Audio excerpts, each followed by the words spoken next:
banat kay Bongbong, ako nagsasagot. Pero after election, may Alzheimer na si Bongbong, hindi na ako kilala. Lahat ang ginamit lahat ang plano ko, kasama ko siya, ako nagkukontak sa mga mayors, ako nag-aaral sa lahat. Support. Mga kababayan, kilala talagang budol po itong si Bongbong Marcos. At actually, hindi lang nga po si Bongbong Marcos kundi ang lahat ng mga Marcoses ay talagang budol. Ito nga po si Manang Aimee po, mga kababayan po natin, ay damay na rin sa pag-withdraw or pagbawi ng suporta nitong si Sir Chavit Singson sa pamilya Marcos. Nako po, mga kababayan po natin. Yan po yung ating pag-uusapan, and of course, no, itong si Vice President Sara, sinasabi nga, natingnan muna ni Bongbong Marcos sa kanyang sarili sa salamin kung sino nga ba ang namumulitik. At dahil ito si Bongbong Marcos ngayon, nagpapaipal na naman, sinasabing itigil na daw po yung pamumulitika dahil tapos na daw po yung eleksyon. Pero ang kanilang impeachment against kay Vice President Sara ay walang katapusan. Mukhang hanggang 2028 pa ata yan, mga kababayan natin. At ang huling habilin po ni President Duterte na nakakalungkot po, mga kababayan po natin.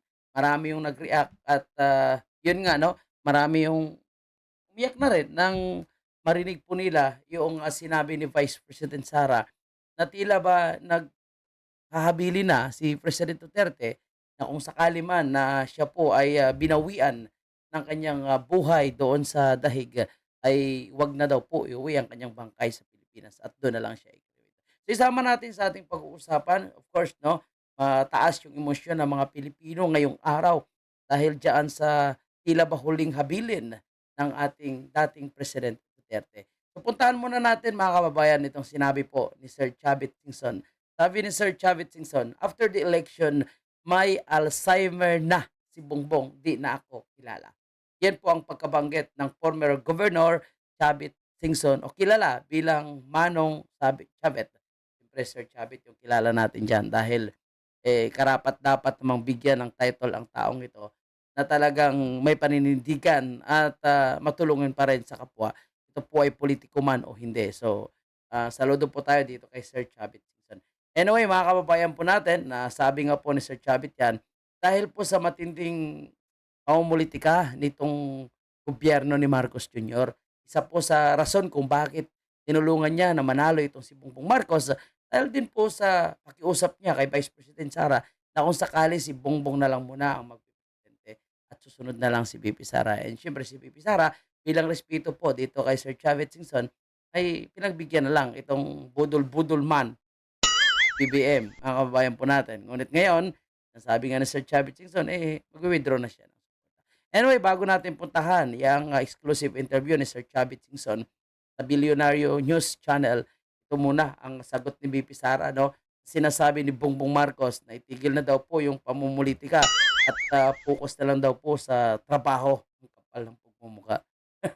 Anyway, panoorin natin. Sila yung namumulitika. Ang ginagawa lang namin lahat ay sumasagot kami, di ba, Attorney Harry Roque? Ikaw isang biktima ka din. Dahil you are known to be an ally and a very close lawyer of President Duterte. Sinabi po ni President Duterte, President Marcos na i-stop na daw po natin yung pamumulitika at it's now time for us to work. Siguro tumingin siya sa salamin, no? Pag sinasabi niya yung Oy, Bongbong, tumingin ka daw muna sa salamin, yung sinasabi mo. stop na ang pamumulitika kasi sila yung namumulitika. Ang ginagawa lang namin lahat ay sumasagot kami, di ba, Attorney Harry Roque? Ikaw isang biktima ka din. Tama po, mga kababayan po natin, no? Yung itong si Bongbong Marcos, yung dapat tumingin sa salamin. Ito problema kasi kay Bongbong Marcos, mga kababayan po natin. Iba yung kanyang sinasabi ay sa kanyang aksyon, no? Iba pa, malayo. Kaya talagang iwan ko kung may utak pa ba ito si may utak pa ba ito si Bongbong Marcos ngayon, mga kababayan po natin, no? Kasi napakalayo yung kanyang mga pinagsasabi sa kanyang totoong ginagawa. Lalong-lalo na po pagdating po sa panggigipit at pag gusto nilang pag-eliminate sa mga Duterte, no? Hindi ako pabor sa impeachment, no? And now, tuloy-tuloy ang impeachment at sinasabi niya gusto niya matuloy sa 20th Congress. Di ba? In 100 times, hindi kami papayag na makikialam yung ICC, mag-investigate. Now, nasaan? Dinadala niya si President Duterte at yan po yung pag-uusapan pa natin, no? Itong epekto ng ginawa ni Marcos Jr. kay President Duterte. Okay, mga kababayan po natin, huwag kalimutan mag-like, ha. And forward tayo dito po sa naging pahayag ni Sir Chavit Also Singson. been known as Ito sa interview po, mga kababayan po natin. At dito sa interview na ito, sinasabi ni Sir Chavit Singson na talagang finished na, no? Ayaw niya na talaga magsuporta kahit sinong Marcoses. Dahil nadala na po siya sa matinding pambubudol at nagka-Alzheimer disease na nga po itong si Bongbong Marcos, no? Makalimutin o sadyang talagang wala na talagang utak ito. Okay, panoorin natin itong si Manong Chavit, mga kababayan. political peacemaker. Ikaw lang yung isa sa mga rare siguro na tao na Rare. meron kang pagkakaibigan kay President Bongbong Marcos at saka kay Vice President Sara. Sinubukan niyo po ba silang ipag-ayos simula nung nagkaroon ng hidwaan itong unity team? Well, nung inumpisa ko yan, ang totoo niyan, Sara, sigurado na mananalo for president. Nobody could beat her. Very popular at that time. Now, si Bongbong naman, nakiusap si Amy Marcos sa akin, natulungan si Bongbong for his vice presidency, dahil dinaya lang, sabi niya. Grabe, no? Alam mo sa lahat ng mga kwento ng mga tumulong sa kay Bongbong Marcos, si Amy Marcos talaga yung gumawa ng paraan, no, para matulungan itong si Bongbong Marcos. Kumbaga, parang si Amy Marcos yung tumayong campaign manager nito si Bongbong Marcos noong 2022 presidential election. Kasi sa mga Duterte siya kumausap po. Kay Manong Chavit siya rin po kumausap. Sa mga local officials, no, mayors, gobernador, congressman, si Amy Marcos din po yung nakikiusap. So, sino yung dapat sisihin?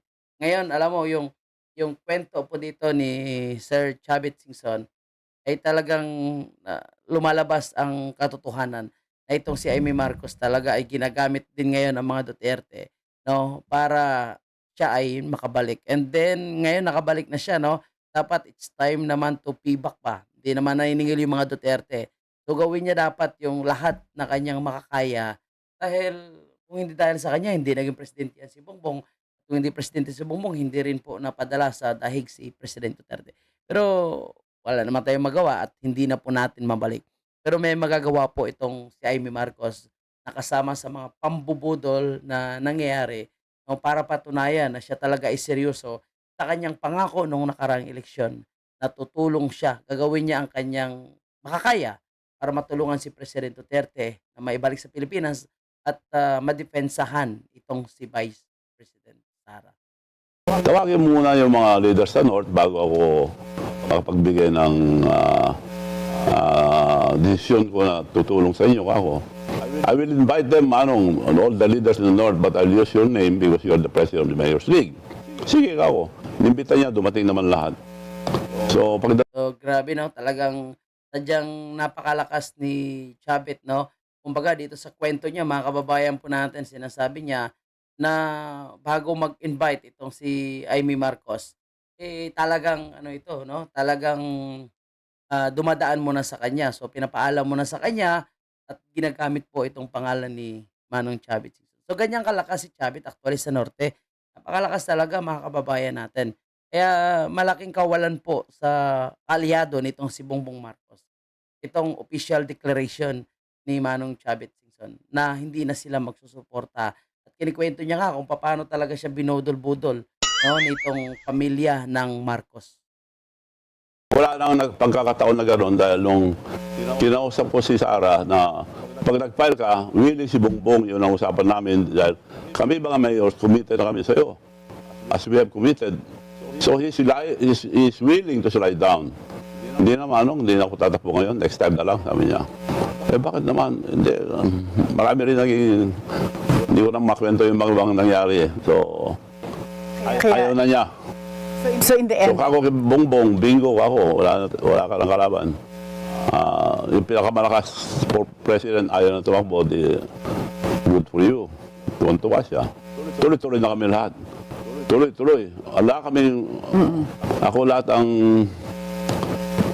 ginamit lahat ang plano ko, kasama ko siya, ako nagkukontak sa mga mayors, ako nag-aaral sa lahat. Support.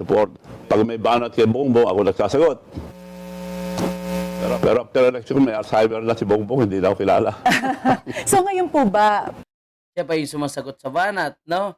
Grabe, siya pa yung gumastos, pinahiram pa yung eroplano. After that, nagka-Alzheimer na. Ang inang yan. kanino kayo mas malapit? Kay President Bongbong Marcos or kay Senator Amy? Actually, malapit naman ako dahil tinutulungan ko sila tuwing eleksyon.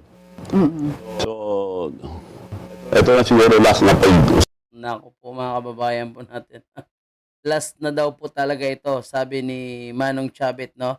At hindi na talaga siya tutulong dito kay Bongbong o kay Amy Marcos, mga kababayan po natin. Yun ang sabi niya, no? Sabi niya nga, close naman siya dahil pareho niya po tinulungan itong si Amy at saka si Bongbong Marcos tuwing eleksyon. Pero sa ngayon, sabi niya, last na talaga ito. Talagang ayaw na talaga ni Chavit, mga kababayan. malapit naman ako dahil tinutulungan ko sila tuwing eleksyon. So, ito na siguro last na pag-support namin sa mga Marcoses dahil Last na talaga, mga kababayan po natin. Ayaw talaga ni Chavit, no? hindi na ako makikilala. Grabe kasing ginawa ni Bongbong Marcos. Walang kasing kapal. Pati si Chavit pala na biktima, no? Well, so ngayon po, ang support mo kung sakaling tumakbo si Vice President Sara sa 2020, it will be with I will Vice support her. Okay. And Manong, So, yan, suportahan niya po si Vice President Sara, mga kabayan natin. Sir Bulyan. Let the people decide. Oo, you Marami believe lang in dynasty na nasira Oo. dahil hindi magandang patakbo nila. so naniniwala po kayo na ang tao marunong pumili ng gusto nila? Marunong na ngayon. Hindi kagaya ng araw na madaling matakot, madaling mabili. Before, umaandar yung Bili-bili ng boto or patronage? No, yung mga ibang politician, they rule through fear. Takot ng mga tao. Ngayon, pag hindi natakot ang tao, wala na, masyadong gawin mo.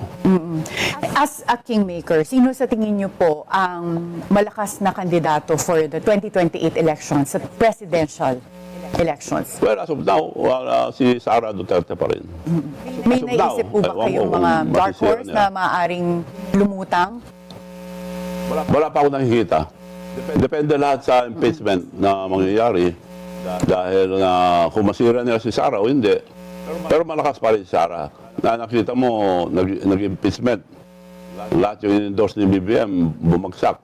Lahat yung endorse ni Duterte, umangat.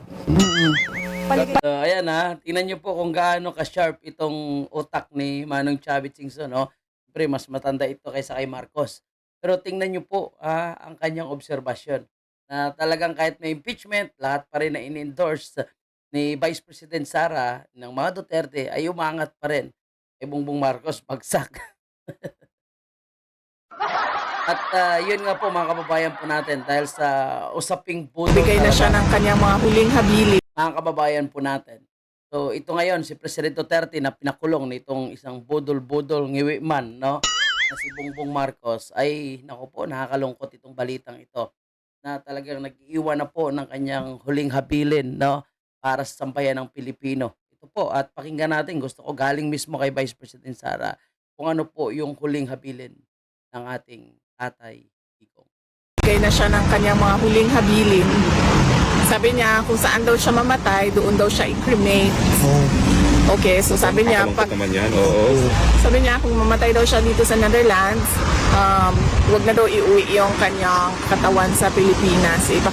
So, maganda pa rin talaga na iuwi mga kababayan po natin. Pero syempre, depende po yan sa pamilya na ni Tatay Digong kung ano po yung kanilang magiging decision o baka respeto nila itong sinasabi ni Tatay Digong. Pero ako, normal lang po sa edad na ganyan eh. Yung nagkakaedad na parang gusto nila kung anong mangyari man sa kanila, eh, wag na mahirapan yung kanyang mga anak. Syempre, kung uwi pa ng Pilipinas, no, parang ayaw niya na yung ganun eh. Cremate lang daw siya dito, yung ashes na lang daw yung iuwi. Yun yung kanyang ano. And then sabi ko, i-discuss na lang natin sa susunod kasi hindi ako pro-cremation. Hindi ako Talaga proclamation si Baby Sara. pro-cremation. Tapos siya, pro-cremation siya. And then sabi ko sa kanya, so anong mangyayari nito kung kunwari hindi namin sundin yung ano mo, habilin mo na i-cremate ka? Sabi ko, ilibing ka namin doon sa tabi ng tatay mo. Babalik ka ba? Sabi ko, babalik ka ba? Sabi niya, well, hindi naman, pero pag-isipan ko kung mumultuhin kita o hindi. So, yun yung So kahit yung mga huling habilin niya is napakaseryoso na po pero talagang ay may patawa pa rin. At siyempre si BP Sara mukhang tinatanggap naman nila yung mga sinasabi po ni Tatay Tikong. Yung sabi nga ni BP Sara, dagdag pa ni BP Sara, mga kabayan, baka normal na lang po ito sa nagkakaedad, na ganyan nga, na may mga habiling ganyan. Pero siyempre nakita natin yung mga reaction po sa Facebook, sa social media. Marami po sa ating mga kabayan, talagang nalungkot po sila, at sinasabing dapat hindi ito mangyari kay Tatay Digong talaga.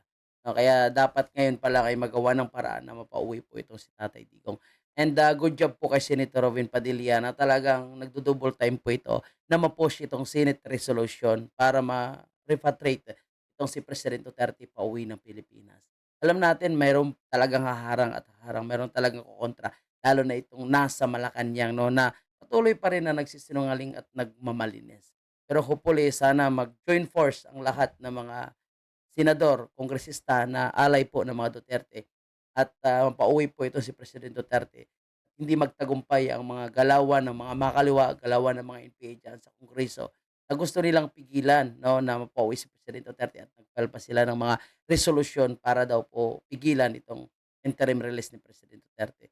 At alam niyo mga kababayan po natin, may nakikita akong pangitain dito na kung may mangyaring masama kay President Duterte, baka mapaaga po yung pagka-end ng kontrata nitong si Bongbong Marcos. Yan po is ano ko lang naman, mga pananaw ko lang naman.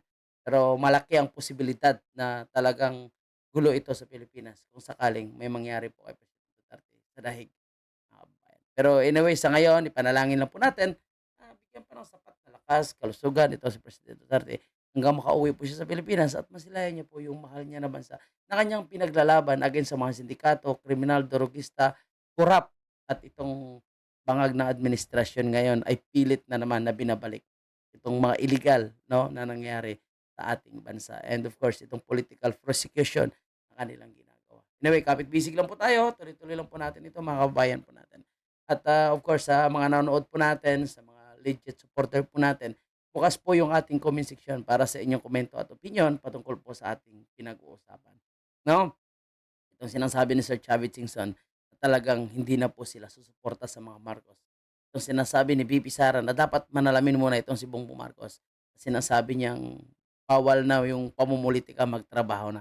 And ito ang last natin na pinag-usapan, yung huling habilin ni President Duterte. Mabuhay po tayo lahat, mabuhay ang bansang Pilipinas, mabuhay po ang mga Duterte sa kanilang magandang advokasya para sa kinabukasan ng bansang Pilipinas. Thank you, mga